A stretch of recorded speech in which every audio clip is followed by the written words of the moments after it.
Hello, welcome to Turf Without Borders, the new podcast from ATC and Pace Turf, where we take a look at the way turfgrass is managed around the world. In this episode, I'm happy to welcome Mr. Bhupendra Singh, the golf course superintendent from Aamby Valley Golf Club in Western India. Welcome to the show, Bhupendra. Thank you, Micah. Thank you very much for having me. It's a pleasure seeing you again. And I remember when we first met, I think it was more than a decade ago. It certainly was. I remember it fondly. I met you on my first trip to India in December of 2010, which seems like a long time ago. I've been to India many times since then, but that first trip was really special, really memorable, and we got a chance. You were working at Delhi Golf Club at the time, if I remember correctly, weren't you? Yes, Micah, when you first arrived, I was at Delhi Golf Club. But since then, there has been, as you know, in life of any golf course superintendent, we have many golf courses to move on. So currently, I landed up in Aamby Valley Golf Course, which is on a hilly track in Sayadri Mountains of Maharashtra, Mumbai, close to Mumbai. So right now I'm here. Okay, so you're in between Pune and Mumbai in the mountain range. Are those the Western Ghats? Is that the mountain range? Yes, these are the Western Ghats, and it's a Lonavala. Basically, it's a mid between Mumbai and Pune, and from Lonavala, it's like 20 to 25 kilometers on the hills, and it's a huge city, basically a residential city on the hills. And there we have a nice championship golf course. I think it's about around 15, 20 years old. Mm-hmm. It's a full-fledged golf course. It's there. Okay, what elevation are you at the golf course? Because if you're up in the hills, it's obviously Mumbai is at sea level, and then you come up into the mountains. What's your elevation? Aamby Valley City or this golf course is around 700 meters from sea level, so that's the elevation. But the location is somewhat, it's a unique location in the sense that here on this golf course we receive perhaps the maximum rainfall any golf course would be receiving in India. Last year we had 5,500 millimeters of rains just in 3-4 months. Wow. And so that's called the monsoon, isn't it? Yes. So you have a dry season where it basically doesn't rain, and then the monsoon starts. Can you describe to me what the seasons are like? Which months are rainy, which months are dry? Yeah, so here in Aamby Valley, monsoon starts with June mostly. So we have first showers in the beginning of June, and then it continues, and it picks up end June, and then July, August. These are the two most rainiest months, and then it continues till September. And in these 3-4 months of monsoon stretch, we receive more than 5,000 mm of rains. Like last year, I received 5,500 millimeters of rains. The amount of rain which I witnessed for the first time in my life, in fact. Nowhere in India I saw this much rain, like in Delhi also, it's far less than what we have here. Even in Mumbai and Pune, it's not that much rain, though these are also rainy areas. But the location of this golf course within the hills is such that perhaps it receives maximum amount of rainfall in any golf course. Wow, yeah, that's a huge amount of rain. We'll talk about that a little bit more, but first, I want to ask a few questions about the course. It's an 18-hole golf course, is that correct? Yes. And did you say it opened 15 or 20 years ago? Yes, it opened, I think, in 2004 or something, so it should be around 20 years or so. Okay. What is the number of rounds? How many rounds? And I suppose there's not a lot of rounds in the monsoon season.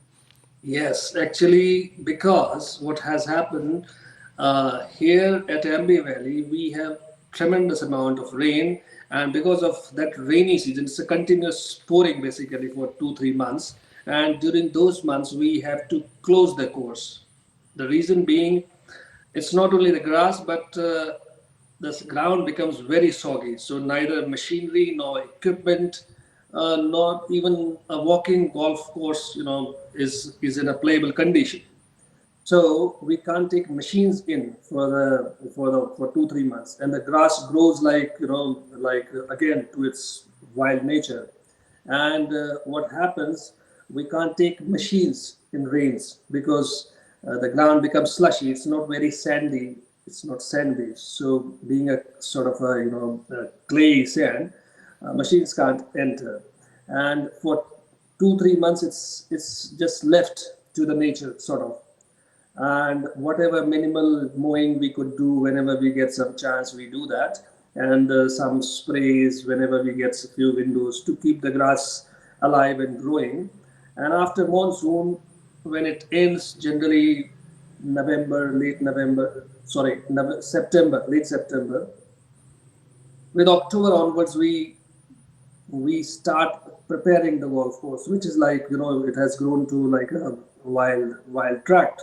So we have to reclaim the golf course again back from monsoons, and we have to cut down the grown up grass. We have to prepare the course, and then at least 2 weeks it takes to bring back the golf course to its shape.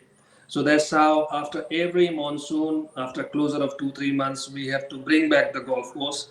And because after monsoon, it's a winter season sort of. So October in this region is a winter season. Then we have November, December, which are winter months. So golfers' expectations are, huge to come and play this course, but we have just, we come out of the monsoon and we have to prepare. So there are a few challenges, but we prepare it, and then thereafter the course is open for play. And as we move on, it progresses, and it is playable within a 2 3 weeks.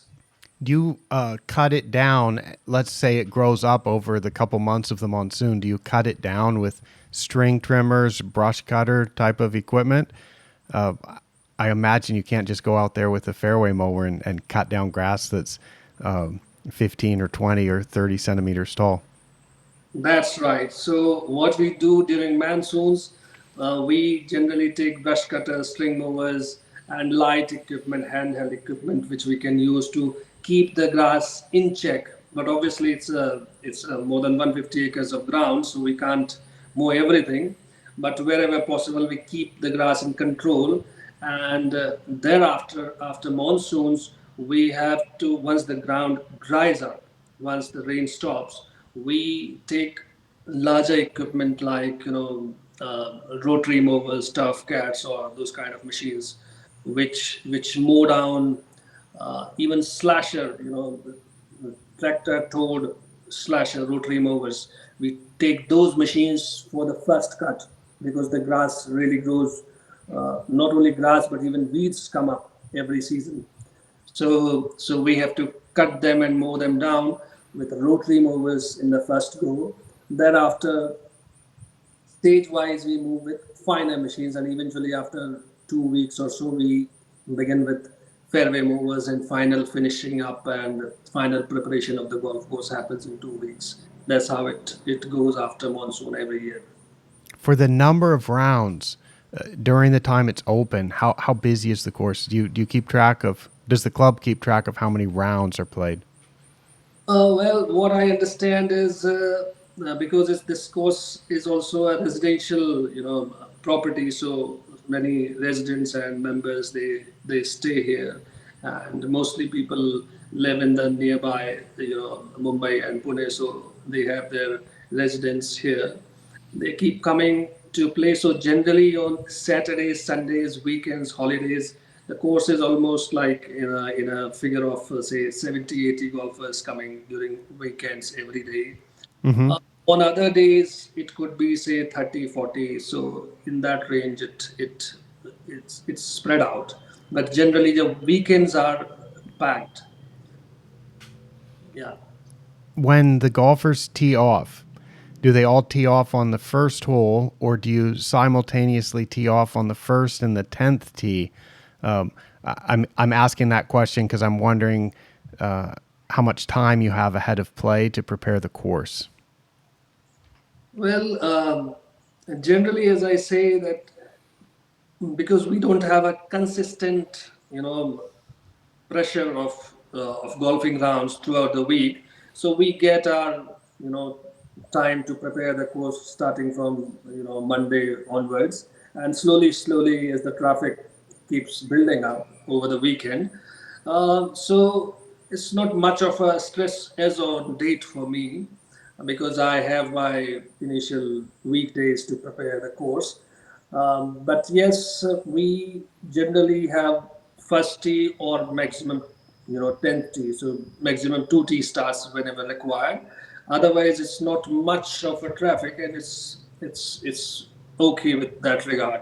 Like we had in Delhi Golf Club or other clubs where I worked in, where we have to start from even 3 tees or even sometimes more than that. So Oh, there, right. It's almost like a shotgun start. People just start from any tee they could find, right? that's right. So this course for me is entirely a different, experience altogether.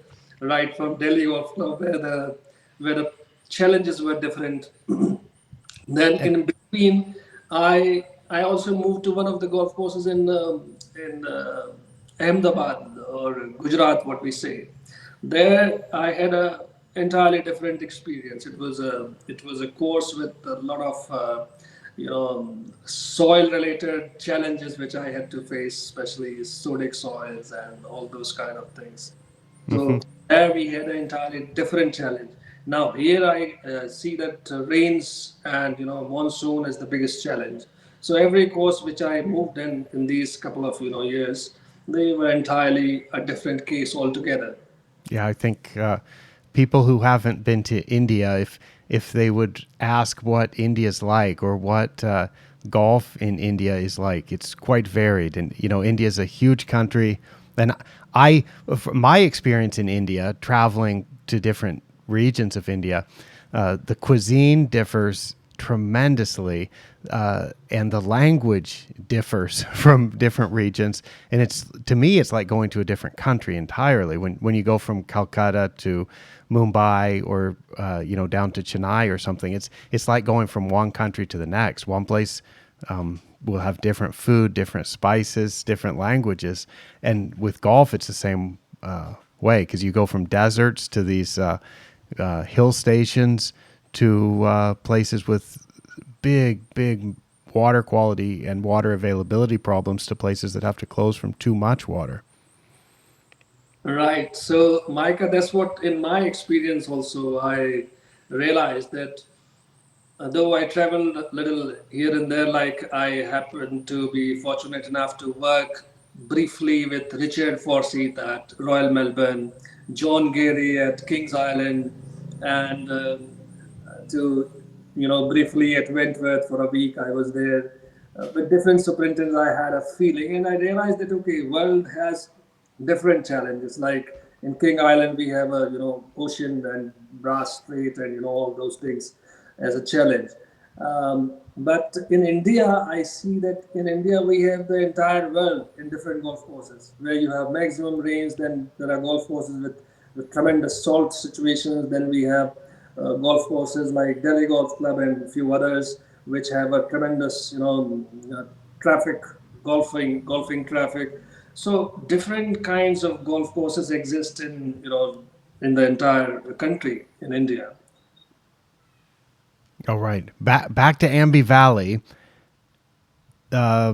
We Because I'm trying to go through the questions here. Let's see. How many staff do you have? Tell me about the staffing numbers to take care of this 18-hole course? Well, right now I have around 30, 30 staffs in regular. So that's the strength I would say that I have as on date. But initially, when the course opened, as you know, it happens with any golf course, I think they had a lot of staff, lot many, right from management down the line. But now I'm the only one looking after as a superintendent, and we have a few permanent staffs like 30 odd people. Few staffs we hire when required on a contract basis, but the strength remains in 30, 35. That's the range which we have presently. Okay. And is that men and women, or is it only men, or do you have any women working on the golf course maintenance? Well, presently we have only men working on the course, so and mostly the local community guys who are there who work on the course. So they are from the local community, and that's how it is going on. But Okay. they are experienced in the sense that they have been working in the course since very beginning, so they are well, well in their job and they understand what they are doing. So nothing like that. So I have a trained sort of staff. And then for you yourself, uh, you're the your job title is golf course superintendent, and then who do you report to? Do you report to a general manager, an owner, a committee? How does that work? Well, my key contact people here are my executive director of the company and my general manager. So those two people are there with whom I remain in direct contact. So that's the reporting system here we have. What are the grass types? I've been meaning to get to this, which is something I'm so interested in. When the grass is growing up and then you're cutting it down, what grasses are you growing on tees, fairways, greens, and so on? Well, Micah, the course, as I understand, it was initially built with stiff dwarf greens and on fairways, tees, it was some, I think, again, a Bermuda species, evergreen Bermuda or those kind of species. So that was the initial course as it was built some 20 years back.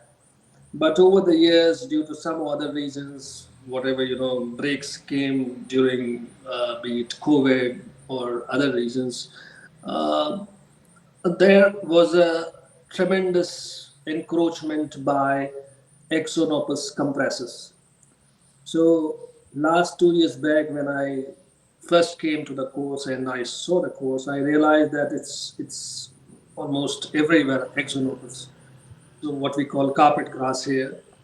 So that was there right from tees to fairways to rough. And as on date, uh, tees have become almost exonopus, fairways and roughs are exonopus. The initial grass is overtaken completely.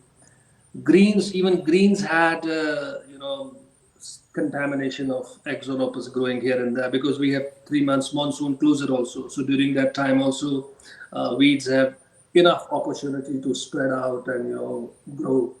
So that was the initial challenge which I faced. That even the green scholars, they were all encroached by Exonopus or carpet grass, and that caused a severe problem after monsoons when I came in. That we have to pull it manually, and because we pull it manually, it leaves a small mark or a small hole. Exonopus being On the greens. on the greens. So players and golfers, as they were waiting after monsoons to come and play the course, and when they found those holes left out by de-weeding, that was a real challenge. So the playability was really not good in that sense. But slowly, slowly over the last 1.5 years or 2 years, I had been successful in making the greens clean. So now they are all pure in the sense that they have now tipped off only. And along with that, like every year I'm taking the weeds off the greens. So now in these 2 years, I'm able to move them around, say, 20 feet or 30 feet away from the greens. So right now, at least greens and green collars of 20, 30 feet, they are clean. But other than that, fairways and rough are completely sort of overtaken by carpet grass. So that's the in the fairway. Okay. Yeah, that reminds me that if I remember correctly, the last time I went to Pune Golf Club, the fairways were carpet grass. They were Ixonopus compressus, and that tells me that. And also, if you go down to Mumbai, that would be the typical grass that you'd find in parks or other areas. It's just really well suited to that climate. I visited a museum near my home in southern Thailand yesterday, and they had a beautiful lawn of Ixonopus compressus, which I call tropical carpet grass. In Malaysia, it's called cow grass, but I find cow grass to make it sound like it's not such a good grass, and I kind of like it because it's so well suited to the tropical conditions. So I like to call it tropical carpet grass, which to me makes it seem a little bit better. Yes, I agree with you, Mike, on this because every climate has its own preference for grasses, and I think if there could be a balance which could be struck between golfers and the grass, then sometimes it's also fine to keep grasses which are naturally to the area, and if they are able to give reasonable play. And I find that carpet grass also works in many situations with regard to, especially the course which I am right now. We maintain this in very economical way, and I think the one reason I'm able to do it is the simple reason that majority of the golf course is carpet grass or exonopus. So that brings my expenditure to a very to a lower level. Yeah, Had it been Bermuda or anything, it would have been a real challenge to maintain at low cost. So this is something which I find a boon in disguise. yeah. So You don't have weed problems in Ixonopus compressus generally because it's one of the rare grasses that if you can supply it with enough water and mow it, it tends to form a monostand. But what you'll find with seashore paspalum or with Bermuda grass or some of these so-called finer grasses for warm season areas, uh, they get weed infested. But tropical carpet grass actually can form a monostand on its own pretty well. So, and anything that's a weed, which might be zoysia or Bermuda grass within it, is actually desirable, and it kind of fits in between those larger leaf blades. All right, good. What's the number one golfer complaint? If they complain about things, what's the number one thing that they would complain about? well, as golfers, in this golf course, what I realized, um, the number one golfers complain could be again the carpet grass. Here we are talking about how good it is, and then the golfers complain. Okay, The, tell me more. the reason being they find it sometimes um, I know that even carpet grass can be a very good stand if we maintain it that way. But being fairway, rough, and we have a few other challenges with machinery and equipment and all that. So golfers mostly are used to play nowadays on Bermuda varieties in the nearby courses, in most of the courses in India. So when they land upon carpet grass, they find it difficult to play from those surfaces sometimes, unless they are very used to it. So many a time they say that we need to have those kind of grasses. So that's their only expectation, because they are fine with greens with everything else, but they want a smoother grass to be there. That's the only thing which I receive from members here. Okay. Well, I think I'll be fighting this battle for the rest of my life. But yeah, I hear that complaint also. What kind of nitrogen rates do you use, especially for greens? But if you put nitrogen on other areas of the course, could you share what those are? Um, Micah, I would say that I more or less follow the rates which came up with your MSLN guidelines, and I had been a fan of that kind of structure, since the time it evolved with your great efforts and contributions. So earlier, it was so many other things in my career when I was beginning with to get confused. But now I see that your MSLN guidelines, generally, if we are able to stick to it, and even lesser than that, we put in on grass, and that works very well and very, fine enough. So that's the basic trend which I try to follow in all golf courses wherever I worked since the time I got into touch with your research and your work, and that works very well for me. That's there. Even I see that even I'm not able to many a times due to some other reasons to stick to that plan as well, and it's lower than that. That still uh, greens and my grass remains almost okay without any problems to maintain. Yes. I'm glad to hear that. Uh, so are you using the growth potential to predict based on the temperature in the year about how much nitrogen you may apply, and then you generally are doing something like that, but you don't necessarily apply that much? Is that what you're saying? Yeah, generally there's a basic budgeting with your growth potential parameters, and then it's not very. I don't stick very much directly to the day by day data that okay this much I have to put and all that, but I have a general understanding that okay this is the fertilizers the grasses would be needing, and eventually what happens.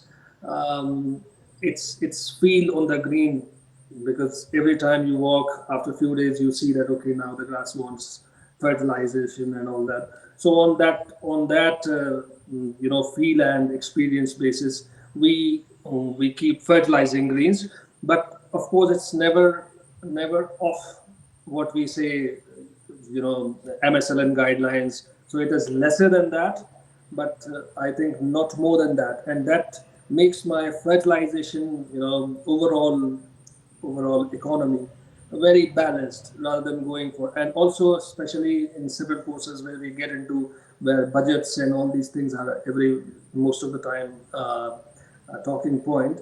So this gives me a decent tool to keep the budgets in line and still get the good grass without much of confusion. It's a simple, straightforward method. Yeah. Do you? Let's see. Next question. During the season, during the autumn, winter, spring season, when the course is not inundated with heavy monsoon precipitation, what mowing heights do you use across the property? Mowing heights uh, for greens, we generally keep grass around 3 mm plus minus. So when there is tournament or something, then we bring it down depending on situation, but it could be like 2.5 to 3 mm, then 3.5 mm sometimes if it's stressed out or something. So that's the range for greens which we keep generally we operate in. And with regard to tees, we generally keep around 8 to 10 mm, and for fairways, it could be like 14 or 15, depending on situations. And a rough is generally left with our bigger machines, so it could be more than an inch because we use the mostly tractor-drawn rotary mower, so it could be like more than an inch, whatever it takes. Okay. What brand of equipment are you using? Indian equipment, Toro equipment, John Deere, Jacobson, Japanese manufacturers, uh, or is it a mix? Please tell me about the equipment. Well, Micah, I would say this is again an experience for me. As I said, that every golf course was a unique experience for me to work with. And here, this is also a real experience because now the entire fleet of equipment is, I think, around 20 years old, whatever machines we have. And they were initially Textron Jacobson.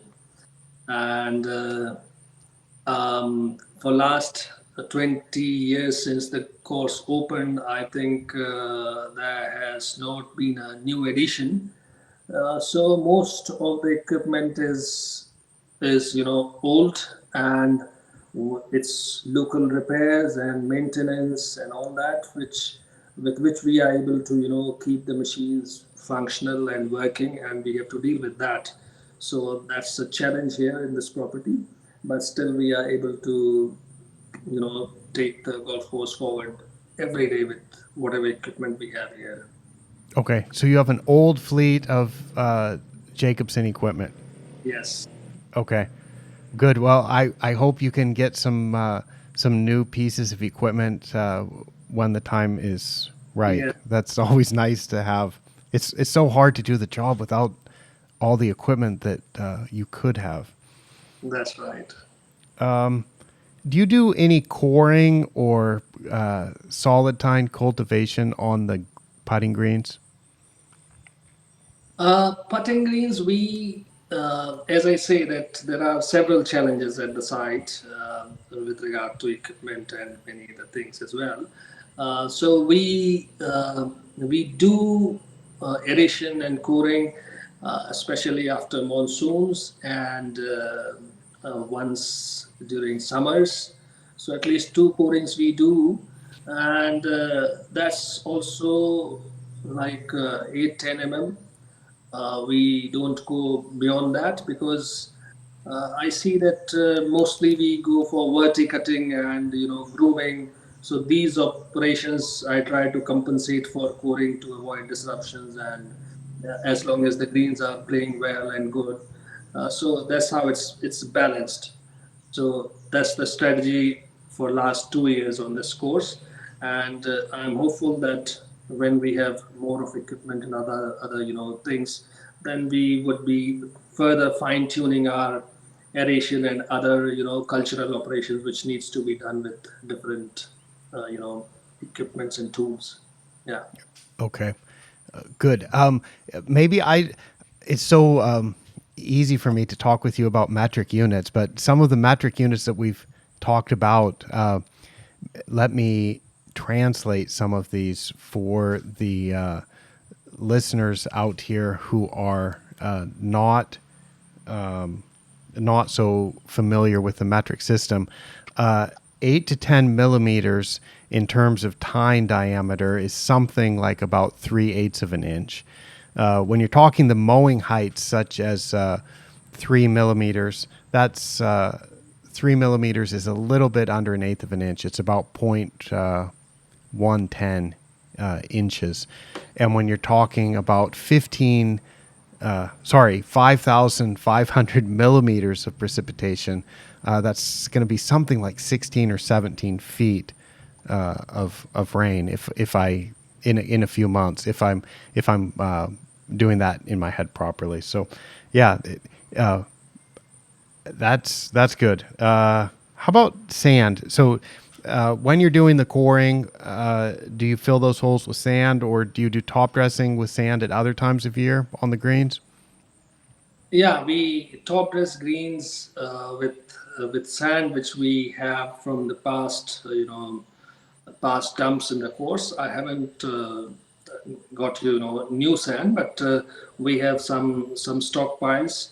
So I just sieve them, keep them. Most of the time, we have to make the resources from within because the property is huge. So sometimes we are able to get materials from here and there, and then we sieve it and clean it, and we use it on greens. Not too much top dressing done on greens, but because we do generally two corings, and they are also not very 1 inch or something like which I used to do on other courses. So here it's not too much of a demand for that kind of a sand top dressing as on date, but yes, we do top dressing with available sand here. What is your irrigation water source? Is it boreholes or wells, or is it a reservoir that captures that precipitation that falls, or is it where do you get the water? Yes, Micah, here the water is not a problem in the sense, as I said, it rains too much here, and the property has, I think, two, three big reservoirs, natural reservoirs as well, which are around the property. So that's monsoon rain, which accumulates there, water harvested in those lakes with dams and all that. So water is not a problem in that sense, and we get enough water as and when needed. The only thing is our irrigation system again is like 20 years old, so we have challenges of pipelines breaking every now and then, and other irrigational faults happening every now and then. That's the challenge, but the source and the water as such is not a problem at the property. What are the three main pests that you deal with? If if you think of that off the top of your head, what would those be? Well, with regard to pest, I would say uh, at this site it's not much of an insect problem. Once or twice I noticed few times, not to very high intensity or very high extent pest, infestation, but maybe grubs and few RB worms here and there, but not to the extent that they really cause a problem. So, so a general insecticide, application was done, and it takes my entire problem off. So nothing very hectic insecticide plan required here, as it used to be in the other post which I worked, where I had to have an insecticide application every 15 days because army worms, grubs, and all sort of insects were there every 15 to 20 days, and it's a repeat cycle, and a huge cost damage is happening. Especially, I'm talking about the courses in Ahmedabad where I worked. So there, it was like 6 8 months of severe insect, along with the soil issues. Insects was the main challenge. But here I realized that there's no much of a pest problem with regard to insects. Fungus, of course, is a problem, but that's because of the rains, and we have to manage that during monsoon with our normal fungicide program.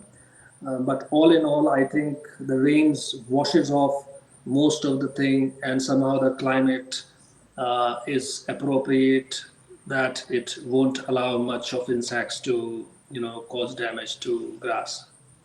Wow. So you and as far as weeds go, there's no big weed problems either because you've reached some climax species now, where you've got the carpet grass where you want it, and you remove the carpet grass from where you don't want it. It sounds like you're in a wonderful growing environment, a garden of places, like a garden hotspot to grow grass. Yes, you can say in that sense. I would say we don't have much of a pest problem. We have a reasonably, controlled fungus problem.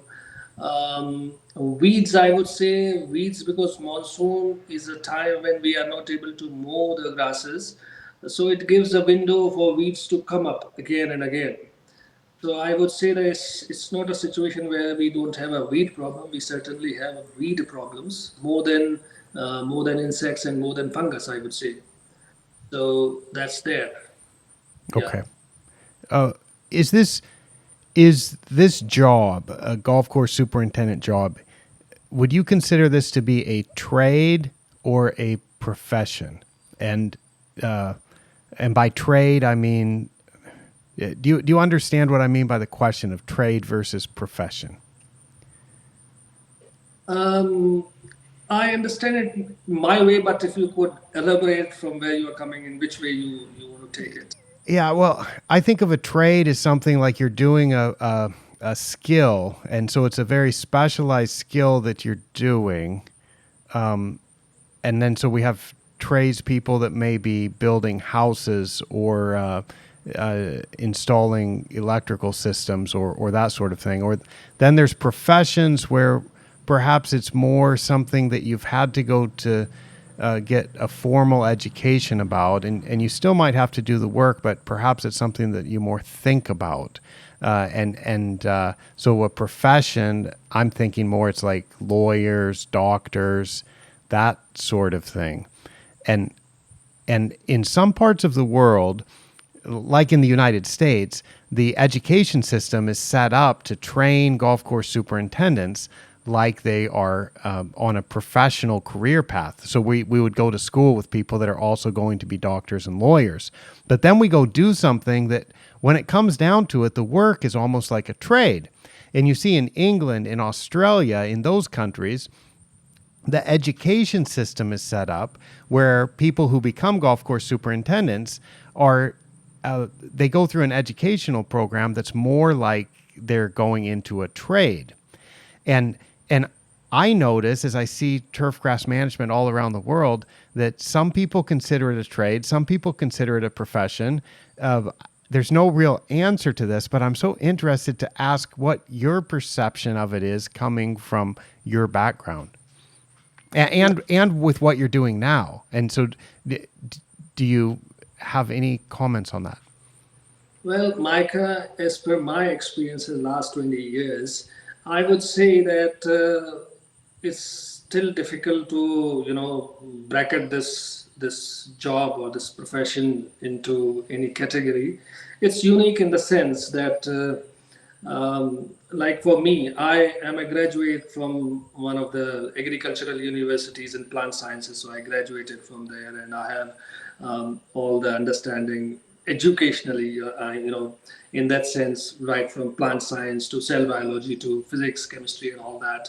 So I realized that there are superintendents without that kind of, educational, beginning, but still there could be good superintendents and they are able to do it. But I always feel that a formal education or training in this background helps you throughout your career. It gives you a larger perspective, I would say, to understand, because when I am on the course, I know right from insects to fungus, what is going on within them, so I can visualize that. And now you call it a profession or a trade, it depends. But as a superintendent, I realized that I had to know good maths, I had to know good statistics, I had to have a good logical reasoning, and above all, I have to have good common sense. I have to be a good, communicator, because you have to deal with people of all kinds, right from lower the worker on the ground to the top owners. So this is a profession where I don't think that it's only in school which could be taught. You can start from a school with your initial foundation, but over the years, as you move around in the industry, you develop and you evolve as a superintendent. And it's a lot of experience, lot of gathering skills of all kinds: science, physics, chemistry, biology, humanities, social science, statistics, whatnot. I think every day a superintendent has to apply all kind of skills, and as much skills he can keep on growing and gathering, the more successful he becomes. So it's difficult to put it as a like a doctor. Okay, he has to be in a hospital, he has to treat things the way he is taught, nothing off he can go. But in golf course, I see that there are many hacks which you can actually use to get the problem solved, which you might not do as a engineer in a construction of a building or a golf course. But of course, there is much more a science than a doctor, because the patient at least tells him that, okay, this is the problem I have. So he has at least a basic input. Now, as a superintendent, when you go on the greens, they are living things, but they speak nothing. You have to just see them, and the only symptom they give you is yellow or dry, or that's the only symptom they give. Now, why it is happening, how it is happening, it's all too much of an understanding from different sources. So I think it's a complicated sort of profession where you also need to be a super hopeful person to survive, and uh, to to remain strong, because the challenges could be from all directions, right from nature to climate to your workers to your management, and still you have to do your job to the best possible way within the constraints which are there by default in the profession or in the trade. Thank you. And before we end this episode, I want to ask you if there's something that we should know about you, or that you'd like to share, whether perhaps it's a hobby or something about your hometown, or your anything, that we would feel remiss if we didn't mention in the show. Because I sometimes people are interesting and do interesting things. Maybe they play an instrument, and they've been in a band, or they're a national sporting champion in some obscure sport. And if we don't share that, I feel like, oh, we didn't say something very interesting about that person that the listeners should know. So, is there anything about you that you'd like to share before we close out this episode? Well, Micah, I would say that most of the time I meet people in golf or turf industry, and people say that okay, golf is life, and golf is something which I am born for. I am living for golf, and this and that. So that's fine. People have their own perspective. But for last 20 years, I had been working for golf, and this is perhaps the best thing I landed up. I would say that it was not my choice, but I was introduced to it. I liked it, and I'm enjoying it, and I'm doing it. But other than that, also I think there's life, and life is a larger thing. Golf is just a part of it, and your profession too. And in that, I realized that I liked writing, and writing fiction novels. And over the years, I thought that I should be working on that. So I wrote one fiction on golf first, playing for the game, by the name Playing for the Game. So that was the novel which I wrote for the first time with a golfing sports background. And thereafter, as I had my kids growing up, I thought I should be writing something for kids as well. So I wrote a fiction fantasy novel for them, The Kingdom of Artasia. So that was also there. Then I am planning to bring one or two more, volumes of it. So second part and third part. So that's what I like doing other than golf. So yes, fiction writing, literature, novel. That's what I like most. Oh, that's terrific. So, can people buy these from Amazon.co.India, or where could people find these books if they're available? Yeah, these fictions are available, I think, on all online platforms, Amazon or whatever. I think they are everywhere. And the fiction on golf is by the name Playing for the Game. And the kids' fiction is by the title The Kingdom of Artasia. It's a fantasy novel for adult kids or young kids, and I'm just finishing up the second part of it. So I think that will also come soon. Wow. Well, that's cool. See, I'm glad I asked that question. I will. I'll chat with you after the call and get these exact links, and I'll put the names of those books in the show notes for anybody who wants to check those out. All right, Bhupendra Singh, the golf course superintendent at Aamby Valley Golf Club in the state of Maharashtra, Western India, is has been the guest on this episode of Turf Without Borders. Thank you so much for joining me on the show, Bhupendra, and for sharing the information about the way that you do turfgrass management there. Thank you, Micah. Thank you very much for having me on your show. I feel glad to see you, and it's always a pleasure talking to you. Thank you very much. Thank you. Thanks everyone for watching and listening. I'll sign off now for ATC from Trang, Thailand. I'm Micah Woods. Bye bye.